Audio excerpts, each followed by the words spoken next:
5th யூனிட்டில் உங்களுக்கு admission of a பார்ட்னரில் illustration 6மா. இதில் ரகு அண்ட் சாம் வந்து பார்ட்னராக இருக்கிறாங்க. அவங்களோட ரேஷியோ வந்து 3:2ன்னு பிரிச்சுக்கிறாங்க. இதில் பேலன்ஸ் ஷீட்டு கொடுத்துருக்காங்க. லயபிலிட்டிஸ் என்ன, அசட்ஸ் என்னன்னு கொடுத்துருக்காங்க. லயபிலிட்டிஸ்னால் நம்மளோட பொறுப்பு செலவு, அசட்ஸுன்றது நம்மளோட சொத்து. இப்போ மிஷின் எவ்வளோ இருக்குது, ஃபர்னிச்சர் எவ்வளோ அமௌண்ட்டுக்கு இருக்குது, அதெல்லாம் உங்களுக்கு இன்ஃபர்மேஷன் கொடுத்துருக்காங்க. இதோடு சேர்த்து உங்களுக்கு பிரகாஷ்ன்றவங்க உள்ள இன்னொரு பார்ட்னராக அட்மிட் ஆகுறாங்க. அப்போ அவங்க ஒரு பார்ட்னராக வர்றவங்க கேபிட்டல் கொண்டு வருவாங்க. ஸோ அவங்க எவ்வளோ கொண்டு வராங்க, பிரகாஷ் 10,000. மிஷினோட வேல்யூ 24,000 கொடுத்துருக்காங்க. ஏற்கனவே மிஷினோட வேல்யூ இங்கே ஏற்கனவே இருக்குது 30,000. ஸோ இங்கே 30,000 இருக்கிறது, இங்கே 24,000 இருக்குது. ஸோ வேல்யூ வந்து உங்களுக்கு குறைஞ்சிருக்கு. அப்போ இங்கே ஒரு சிம்பிள் மைனஸ்ன்னு போட்டுக்கோங்க. அப்புறம் ஃபர்னிச்சர் அவங்களே டெப்ரிஷியேட்டுன்னு கொடுத்துருக்காங்க. டெப்ரிஷியேட்னா அதுவும் குறையுது, இதுவும் உங்களுக்கு மைனஸ். ப்ரொவிஷன் ஃபார் டவுட்ஃபுல்னாலே உங்களுக்கு அமௌண்ட்டு வந்து என்ன ஆகுது, லாஸு தான் இது. ஏன்னா ஒரு அமௌண்ட்டு வர வேண்டியது இருக்குது, இது வருமா வராதான்ற டவுட்டு. ஸோ இதுவும் உங்களுக்கு மைனஸ். அன்ரெக்கார்ட் ட்ரேட் ரிசீவபிள், புரியுதுங்களா? இது என்ன கொடுத்துருக்காங்க, அன்ரெக்கார்டு ட்ரேடு ரிசீவபிள். அதை ரெக்கார்ட் பண்ணலை புக்கில், அதை ரெக்கார்ட் பண்ணணும். ஸோ இந்த அமௌண்ட்டு உள்ளே வந்திருக்கு, அதை ரெக்கார்ட் பண்ணணும். புரியுதுங்களா? இப்போ இதுக்கு ஜேர்னல் என்ட்ரி போடுவோம். இப்போ ஜேர்னல் என்ட்ரிஸ் பாருங்கள். இப்போ ஒருத்தவங்க ஒரு கேபிட்டல் கொண்டு வராங்க அப்படின்னா எப்போ கொண்டு வராங்க, 1 April 2017 இப்போ பேங்க்கில் கொண்டு வராங்க. இப்போ பேங்க் அக்கௌண்ட் டெப்டார் யார் கொண்டு வரா, டு பிரகாஷ் கேபிட்டல். புரியுதுங்களா? எப்போது கொண்டு வர அமௌண்ட்டு பேங்க்கில் தான் இருக்கணும். டெப்டார் யார் கொண்டு வராங்களோ அவங்கள 2ல் போடணும். இப்போ 10,000 10,000. அடுத்தது ரீவால்யூஷன் அக்கௌண்ட் போடுவோம். இது எல்லாமே லாஸுமா. இது எல்லாமே உங்களுக்கு என்னது, லாஸ் அமௌண்ட். ஏன்னா இங்கே மைனஸ் போட்டிருக்கேன்னா இப்போ உங்களுக்கு மிஷின் வந்து 30,000, ஆனால் வேல்யூ வந்து இப்போ 24,000 தான் காமிக்குது. அப்போ இதோட லாஸோட வேல்யூ எவ்வளோ, 6,000. ஸோ அப்போ 6,000 நான் சொல்லியிருக்கேன். அமௌண்ட் வந்து டெப்ரிஷியேட் ஆனாலோ இல்லை ப்ரொவிஷன் ஃபார் டவுட்ஃபுல் டெப்ட்ஸ் இருந்தாலோ உங்களுக்கு ரீவால்யூஷன் வந்து டெப்டார் தான். புரியுதுங்களா? அப்போ மிஷினோட வேல்யூ குறைஞ்சிருக்கு, அதனால் ஃபஸ்ட்டு வந்து ரீவால்யூஷன் அக்கௌண்ட் டெப்டான்னு போட்டுருவீங்க. ஆனால் அமௌண்ட் போடக்கூடாது. ஏன்னா மிஷினோட வேல்யூ எவ்வளோ குறைஞ்சிருக்கு அந்த அமௌண்ட்டை போட்டுருங்க. ஃபர்னிச்சரோட வேல்யூ அவங்க கொடுத்துட்டாங்க, அந்த வேல்யூ எடுத்து போடுங்க. ப்ரொவிஷன் ஃபார் டவுட்ஃபுல் டெப்ட்ஸு அது 2,000. ஸோ இது எல்லா வேல்யூமே ஆட் பண்ணி நீங்கள் இங்கே போடுங்க. புரியுதுங்களா? அடுத்தது இன்னும் ஒன்று என்ன எழுதணும், நம்ம இப்போ ரெக்கார்டு பண்ணாமல் இருக்குது ட்ரேடு ரிசீவபிள், அதை நம்ம எடுத்து எழுதணும். அது உங்களுக்கு என்னது, லாஸாக ப்ராஃபிட்டான்னு பாருங்கள். நான் என்ன சொல்லியிருக்கேன், ஒரு ரெக்கார்ட் பண்ணலை அப்படின்னா அந்த வேல்யூ நீங்கள் ரெக்கார்ட் பண்ணணும். அப்போ அது உங்களுக்கு ப்ராஃபிட் உள்ள அமௌண்ட்டு வருது. ஸோ அதனால் என்ன பண்ணணும் அப்படின்னா உங்களுக்கு இந்த அமௌண்ட்டை எடுத்து எழுதுங்க.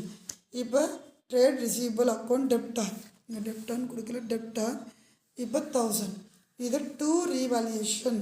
இது வந்து உங்களுக்கு ரெக்கார்ட் பண்ணுறாங்க 2 ரீவால்யூஷன். ஏன்னா இது வந்து உங்களுக்கு ஒரு ப்ராஃபிட் உள்ள அமௌண்ட் வர மாதிரி, அதனால தான் 2 ரீவால்யூஷன். இப்போ இது 1000 போட்டுருங்க. இப்போ இங்கே பாருங்கள், இது உங்களுக்கு லாஸுக்குள்ள அமௌண்ட் 11,000ன்றது, இந்த 11,000ன்றது லாஸ் ஆன அமௌண்ட்டு. புரியுதுங்களா? இது ஒன்று தான் ப்ராஃபிட்டான அமௌண்ட்டு, இந்த 1000 மட்டும்.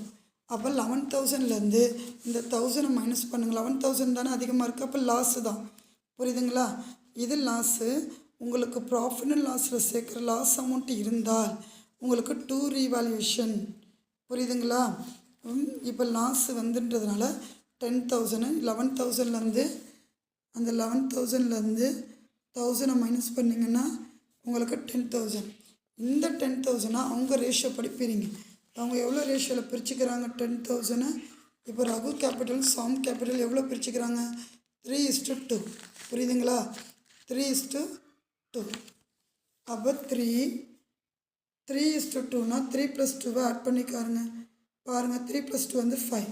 அப்போ 5ல் 5 கேன்சல் பண்ணால் 2 5 10 0 0 0. 2000 × 3 வந்து 6,000. புரியுதுங்களா? இப்போ அடுத்த வேலை இதுமாரி கண்டுபிடிக்கணும் அவசியம் இல்லை. 10,000லேருந்து 6,000 மைனஸ் பண்ணால் 4,000. இப்போ இது லாஸ் ஆன் ரீவால்யூஷன். இது வந்து லாஸ் ஆகுது, ட்ரான்ஸ்ஃபர் பண்ணுற கேபிட்டல் அக்கௌண்ட்டுக்கு. புரியுதுங்களா? இப்போ ரீவால்யூஷன் அக்கௌண்ட் போடணும். நான் லாஸ்ட்டு 5th சம்மில் சொல்லி கொடுத்த ரீவால்யூஷன் அக்கௌண்ட்டு எப்படி போடுறதுன்னு பாருங்கள். இப்போ நான் இது நோட்டில் ஒர்க் அவுட் பண்ணி காமிக்கிறேன். இது 6th. இப்போ இங்கே வந்து நீங்கள் என்னென்ன எழுதணும்னு பாருங்கள். டேட்டு, பர்டிகுலர்ஸ் எல்லாத்தையும் எழுதுங்க. இங்கே டெப்டார், இந்த சைடு கிரெடிட்டார், இங்கே பர்டிகுலர்ஸ் எழுதுங்க.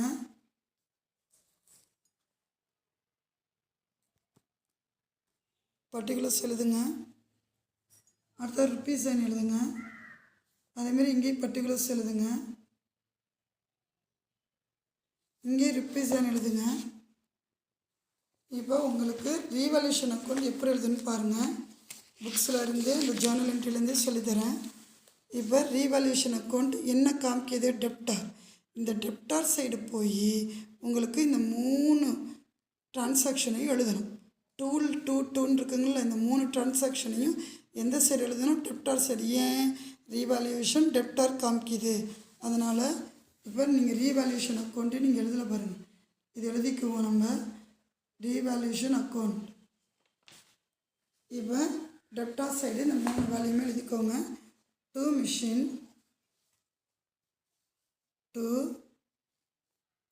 மிஷினரி. இப்போ டெப்டார் சைடு டு மிஷினரி அக்கௌண்ட்டுன்னு எழுதிக்குவோம். அதோட அமௌண்ட் வந்து 6000.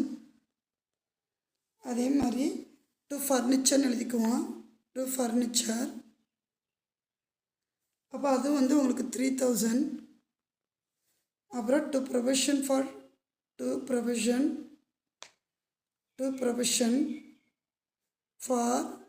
Bad debits.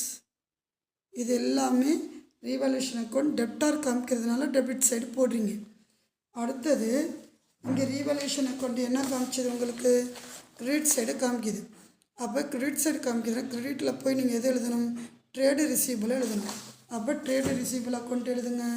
கிரெடிட் சைடு இதுதான் கிரெடிட் சைடு. அப்போ ட்ரேடு ரிசீவபிள் அக்கௌண்ட்டை எழுதுங்க. இப்போ இது 1000 பை இது loss on amount, loss on revaluation.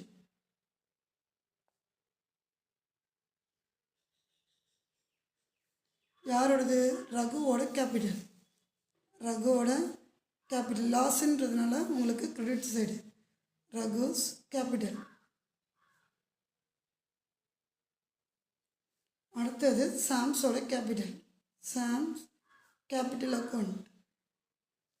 இப்போ இது 6000, இது 4000. ரெண்டுத்தையுமே ஆட் பண்ணுங்க, உங்களுக்கு 10,000. இப்போ இதை ஆட் பண்ணிங்கன்னா 11,000 வரும். அதே இந்த சைடு உங்களுக்கு 11,000 வந்துடும். இப்போ இந்த சைடும் பாருங்கள், இந்த சைடு உங்களுக்கு 11,000. இப்போ நம்ம கேபிட்டல் அக்கௌண்ட்டுக்கு ஒரு லெட்ஜர் போடணும், கேபிட்டல் அக்கௌண்ட்டு.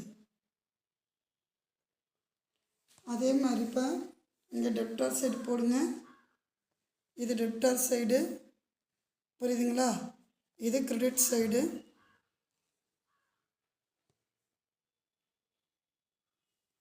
இப்போ என்னென்ன போடுறோன்னு பாருங்கள். இதில் டேட்டு,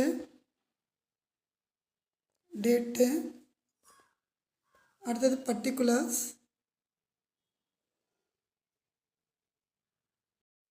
இப்போ உங்களுக்கு டேட்டு பர்டிகுலர்ஸ் இந்த சைடு டெப்டார் சைடு எழுதி வச்சுக்கோங்க. அதேமாரி அந்த 3% ரகு, சாம், பிரகாஷ். அதேமாரி கிரெடிட் சைடும் டேட்டு பர்டிகுலர்ஸு ரகு, சாம், பிரகாஷ் இவங்க 3 பேரும் எழுதியிருக்கோங்க. இப்போ உங்களுக்கு என்னென்ன வேல்யூ, இப்போ ரீவேல்யூஷன் இருக்குங்களா, ரீவேல்யூஷன் அமௌண்ட்டு உங்களுக்கு எவ்வளோ வந்திருக்குன்றதை எழுதுங்க. ரீவேல்யூஷன் அமௌண்ட் 6000, 4000, புரியுதுங்களா? இப்போ ரகுவோட கேபிட்டல் ரீவேல்யூஷன் அக்கௌண்ட் இங்கே எழுதுங்க. ரீவேல்யூஷன் டு ரீவேல்யூஷன் அக்கௌண்ட் உங்களுக்கு 6000 ரகுவோடது, சாமோடது 4000, புரியுதுங்களா? அடுத்தது பேலன்ஸ் பிடி, இவங்க 2 பேர் கொண்டு வந்தது. பேலன்ஸ் பிடின்னு எழுதுங்க. என்ன அமௌண்ட்டுனா இவங்க அக்கௌண்ட்டுக்கு கொண்டு வந்திருப்பாங்கல்ல, ஏற்கனவே இருக்கிற ஓல்டு பார்ட்னர் ரகும் சாமும் உங்களோட சம்மிலே கொடுத்துருப்பாங்க 40,000 30,000. அதை நம்ம எங்கே எழுதணும் அப்படின்னா உங்களுக்கு கிரெடிட் சைடு ரகுவும் சாமும் கொண்டு வந்ததை பை பேலன்ஸ் பீடின்னு போட்டு எழுதுங்க. புரியுதுங்களா? 40,000 எவ்வளோ கொண்டு வந்திருக்காங்க? 40,000 30,000. 40,000 உங்களுக்கு 30,000.